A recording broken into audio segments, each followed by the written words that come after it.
some guys, including Khalil last night. They didn't seem real optimistic about Greg. Hoping for good news, I think, is what Ryan said. Did you get any good news? As I've told you guys, I've told you this, and I'm going to tell you again. I have not talked to RV. I usually wait till after this meeting. It's a question I'm not going to answer. Okay, so it's same. Injured guy? Well, I don't know, to be honest with you. I have not. I honestly can tell you, I have not talked to RV. Do you know why Cersei left? Do you know what it looked like he tweaked something? Yeah, he did. It was, whatever it was a tweak. It was a little thing. What was the decision-making involved in, obviously, Colin putting a vet in place of Cersei, and Rashawn played the majority of his time on special teams? Because that's where they practice. For the most part, Colin practiced in Cersei's spot, and Rashawn practiced in Mike Adams' spot. So when that guy went down, that's the guy that went in. If it had gone the other way, then Rashawn would have been out there.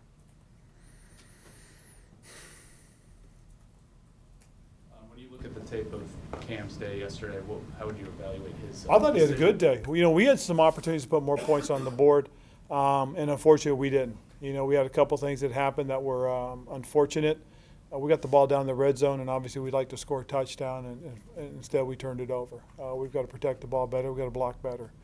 And if I had to look at what Cam did, I thought Cam did some really good things, made some really good decisions. There's some decisions I think he would like to have back. I thought he threw the ball well. I thought he created some opportunities to extend plays, and he created some opportunities to make plays. Again, it's one of those things that we played like it was our first game as a whole. And so there's some things that we need to shore up and obviously go back and work on and get better at, which we will. Ron, if Greg is out for any length of time, how confident are you in Ian Thomas, and do you think you guys would make it? Well, I'm very confident in our guys. And again, when a guy gets hurt, the mentality has to be the next man up. The next man has to be ready to play, whether it's for a few plays or it's an extended period. And again, once I get an update from RV, I'll have a better idea of how we're going to handle our situation.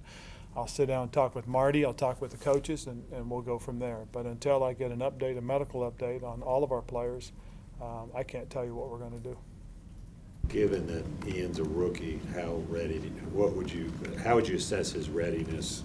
I think he's pretty well prepared. I mean, there are some things obvious that he still has to learn, and has got a long way to go in terms of having that natural feel that Greg has, having that rapport that Greg has. So we'll see. But if the circumstances are, I can imagine Ian will play more. Eric called defensive game plan. I thought Eric did a very nice job. As I said last night, I was really pleased with his rhythm. I thought he mixed up the pass rush, the pressures, and the coverages very well. I mean, if you go back and look at the tape, there are some things that we did where we had 3 and 4 and 5 and 6 guys rushing at a time, just depending on his situation, circumstances. I thought he got into a really good rhythm, especially early on. I liked the way he mixed it up the calls. There are a couple times that he and I talked over the headset about certain things that were happening. I made a suggestion or two, and he went out and did what he thought was best. And again, I was really pleased with the way they handled stuff on the sidelines. I thought those guys communicated very well in terms of the coaches. I thought their adjustments were really good, and the suggestions they were making to Eric are what you would expect from those guys. And again, I thought as a whole it was very good. Was it for you to make suggestions back and forth? Did you do it as much with Sean or I less with Will? did it with all the coordinators. They have autonomy. They call what they think is best for this defense, and that's the way it's been for the 8 years. Ron, when you were a player, do you remember some of those notable moments that when the defense kind of feels like it's about to make a pivotal play? And Mario and KK were talking yesterday about that last stand, about how they knew they trusted Eric to cut him loose because they knew they were going to make those plays. What was interesting was I really thought the way they reacted to what happened in terms of allowing the score. Dallas went down, scored, and when you're on the sideline, and the first thing I always do is look over there, and I thought they were very comfortable, very confident, and disappointed in themselves. And you could just kind of get that sense that they wanted to get one more shot. They wanted to get that chance. And and they did. And then when they got it, I thought they handled that very well. So it is one of those things that when you react the way they did, it wasn't like, oh gosh, here we go again, or oh, we got.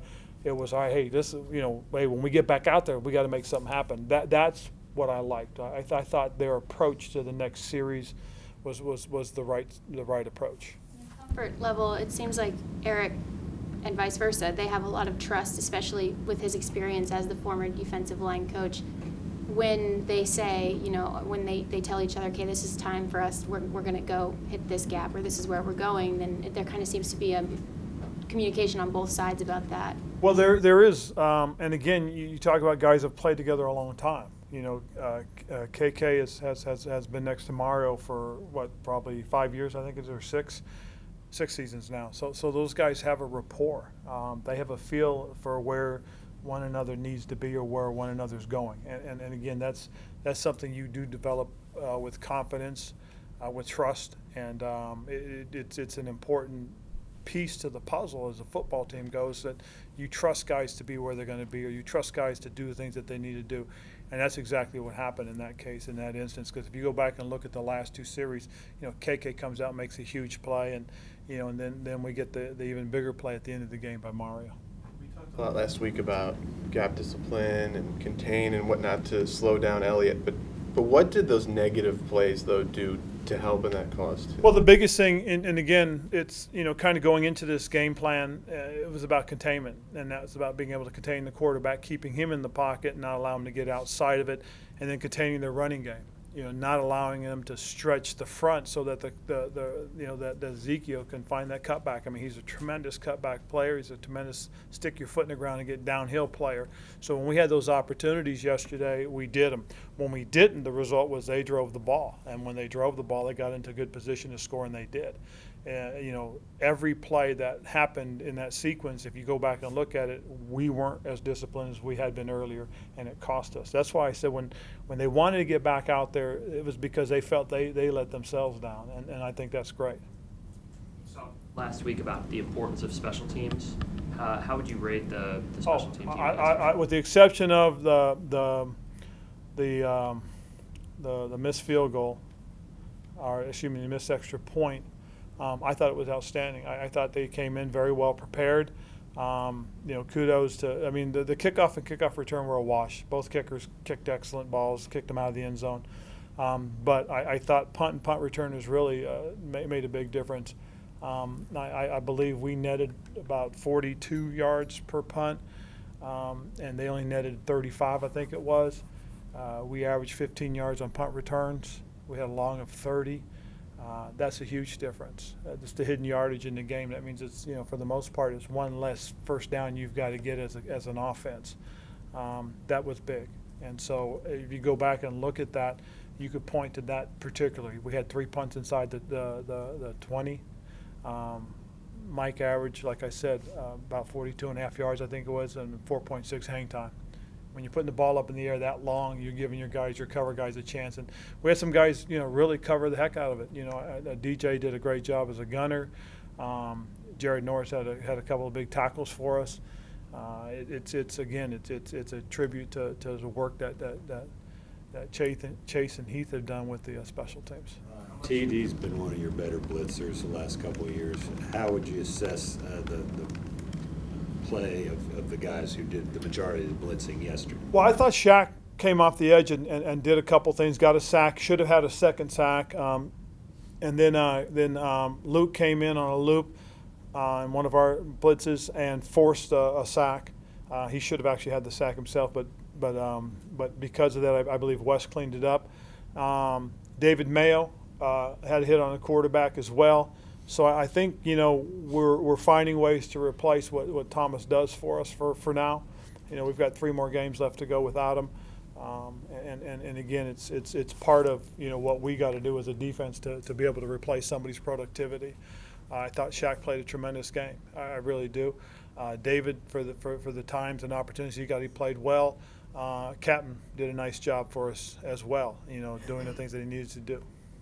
Talked a lot when he came in about Poe and how he's a space eater, kind of, how Star was, but it also seems like Poe can get a lot of penetration as he is eating Yes. space. He definitely did the job that we were looking for, especially against a running team like this. You know, when you can get vertical as a defensive tackle, you start to limit the amount of cutback space the runner has, and that's important when you're playing these zone scheme teams, because they try to stretch you. They want to create creases, and then runners with great vision will know when to cut back. They'll know when to stick their foot in the ground and get downhill, or they'll know when to take it outside. So if you start cutting off their opportunities to do those things, you can have success. And again, our guys, they worked on it. They did the things they were supposed to and forced some things to happen.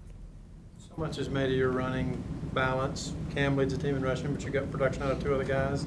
Is that what you want to see, or is that kind of going to fluctuate game to game? Well, I think it'll fluctuate game to game, but I do think we have something going right here. I mean, quarterback creates and makes things to happen, and then the runners, they do their job. They do the things that they needed to, and again, I do agree with it.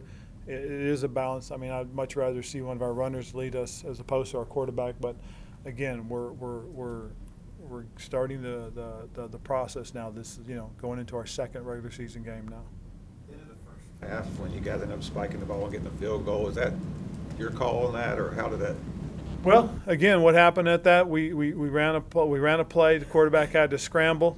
He got to the line and he just calmed it down. So we went with it. And again, if we had a timeout, I took one earlier. I felt we needed to. And again, would I have liked us to at least take one more shot? Maybe. But I think the circumstances called for us to make sure we got points on the board, and that's what I appreciated, the fact that we did that. We took the points. When your defensive front gets so much pressure on the quarterback, does that kind of alleviate something for the secondary to kind of, they have that extra, they know that quarterback is going to be on his heels a little bit? Absolutely, and it gives them opportunities if they're playing with vision to make a play. And you can say the inverse: when they're covering as well as they covered as well, it's going to help it's going to help the pass rush. The quarterback loses his initial read or his second read, he's got to go to the next one. That takes time. So I think it all works hand in hand. If we're rushing and getting good pressure, it helps, and if we're covering well, it helps. So again, if you go back and look at it, you got to give kudos to the way Eric and the staff handled things as well. You played like it was your first game. Do you lend credence to this theory that's been around for a few years now, that because so few people are playing in the preseason and the new CBA and all that? I think there's something to it. I do, and it's one of those things that you got to find that balance though too, because you hate to have one of your guys go out and get hurt in the fourth game, in the preseason game. And so, what's the answer to that? Is it the way you practice? So we've got to look at all those things and figure out the best thing to do in terms of how to make sure we're game ready when we start with game one. You complimented Dante Jackson a little bit yesterday in your post-game presser. What, upon review, did you notice that maybe the casual eye wouldn't quite catch? Well, I thought one of the things that he did was I really thought he played very well with his techniques. When you go and watch him, he stays in a good body position. His plant and drive going downhill was excellent. But one thing he did do very well also is he tackled very well. So that was very good to see. Again, he's a work in progress, and he's going to get better and better each week. And we just got to continue to work with him and get him to continue to play within the framework of what we do. He's an excellent tackler, but as he's coming out, you hear anonymous voices saying, "Oh, he's too small." And that's exactly it. The anonymous voices don't give him credit for being a good sure tackler. And I think that's one of the things that people have to look at is what his ability is. He tackles the way you'd like people to tackle. He tackles with his head up. He uses his shoulders. So again, he did a very nice job for us. Are there any contingency plans this week with potential weather moving in? That's something I know that the league has talked about, and we'll see. That's Brian Porter's department. So if the league contacts him, then he'll start looking into things. I know we are watching the weather, to be honest with you guys. We've looked at that, definitely. So if there is some weather coming in, and if it's forecast, we may have to do something. Would that mean potentially leaving town early? Or? I'm not sure what it means, Joe, but if there is, I know the league and Brian Porter and Marty will most certainly discuss what the best options are for us as a football team. I want to follow up on Ian Thomas. You said there's areas he's still got to get better at. Blocking, receiving. Where do you see where's he's been strong, where's he still got to get better at? Well, he's been good with his blocking. He's been good with his route running. He's been good with his receiving. But he's got to get better as a blocker, route runner, and receiver. he's a young guy. There's a lot to his game he's got to learn. I mean, he can run a great route, but if they've got him covered, he's got to learn how to break the route off and present a good target for the quarterback. As far as blocking is concerned, he gets it, he understands, but he's still got to learn how to feel a guy's body. If a guy's got weight on one side, he's got to understand that, hey, that guy could be trying to counter on me coming back. So those are just the things that you learn through experience. I mean, Greg is as good as it is about understanding how to break a route off and where to present a good target for the quarterback. He's got a good feel for where a guy's leaning and how to position himself. Again, those are things that young tight ends have to learn. Saying that DJ Moore got his feet wet a little bit with the one rush and involved in the punt return game as well. But do you envision kind of bringing him along slowly? And obviously you got absolutely, just because of the plethora of receivers we have to choose from. There's no need to force a guy on the field until he's truly ready. So he is going to be brought along, and he'll be brought along at the pace that that North feels and Lance feel that he needs. And so as he continues to get opportunities, it's whether or not he takes advantage of the opportunities, because those will create more for him. Lots of guys saying that Dante Jackson's been a huge ball of energy all preseason, especially in the first game. It definitely showed on the field. How would you assess his debut game? Exactly that. I think he did the things that we expected of him. I loved his enthusiasm out there. His excitement, his disappointment. He felt he could have made a couple plays and he didn't. And he handled himself very well. I mean, he's a very confident young man, and I think that'll serve him very well, and it bodes well for us. You mentioned Rashawn backing up Mike Adams and Colin backing up DeNorris. Was that a Cowboys thing or a full season thing? Well, we'll see. I mean, again, we also have to watch practice and see how guys are growing and develop. I'm not going to throw a guy out there that's not ready to play full time 100%. Just because we drafted him and say, oh, he's a draft pick. You put guys in opportunities to succeed. You don't put guys in opportunities to fail.